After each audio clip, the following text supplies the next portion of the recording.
Jom teman saya buat konflik madu edisi Ramadan.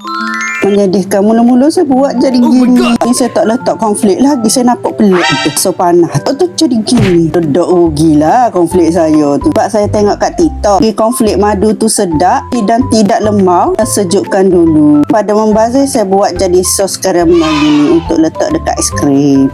Nak semangat-semangat, kita buat balik. Masukkan kuali non-stick, kena non-stick dah. Kan gula, tepi penuh, tengok di caption bawah dah. Ini jadi dah, api sedap. Buat api sederhana, golek je kuali tu. Jangan kacau dah, tiba ketul-ketul. Bila dia cair macam ni, buat api perlahan. Buat api sederhana, menjadi burn dan susah nak kontrol. Bila dia dah jadi macam ni, kita bagikan dia sekata tu. Buat macam saya buat tu. Lagi golek-golek kuali tu. Akak letak kuali. Pandai kontrol api lah. Bila jadi gini pula, kacau biar gula tu larut. Masa ni dia tak larut lagi. Dia lagi kena akak letak api perlahan saja. Okay, dah jadi karamel dan dia larut dah gula.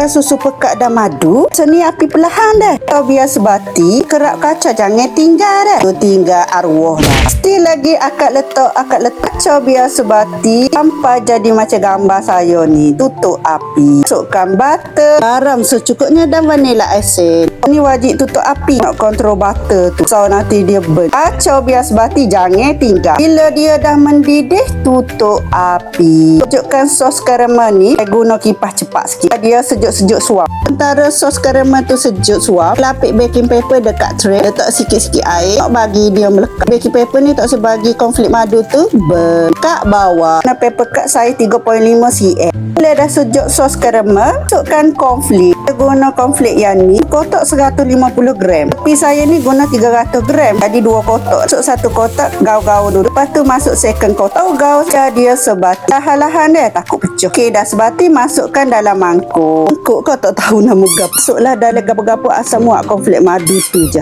Susun dulu paper cut dalam tray tu. Susun biar habis. Panaskan oven. Api atas bawah 160, anggaran 15 minit panas. Saya guna scoop aiskrim saya 3 cm. Lu guna ni dia bentuk sama saiz lah konflik madu tu. Kalau saya buat tu tengok dalam video tu. Inilah hasil yang saya buat. Buatlah sampai habis konflik tu dalam tray. Masukkan tray tu dalam oven. Suhu 160 selama 4 minit je. Nak dia masuk kekuningan sikit dari hak sebelum. Antara tunggu tray pertama tu siap dulu konflik madu dalam loyal lain dulu. Lepas tu baru letak dalam tray. Letak selama 4 minit juga yang sama. Okey, konflik madu dah masak. Lalu nak masuk dalam balai kedap udara. Tunggu betul-betul sejuk sebabnya nanti cepat lemau. Bila dah sejuk, masukkan ke dalam balai kedap udara. Jangan lupa follow, like, komen, share video ini. Terima kasih.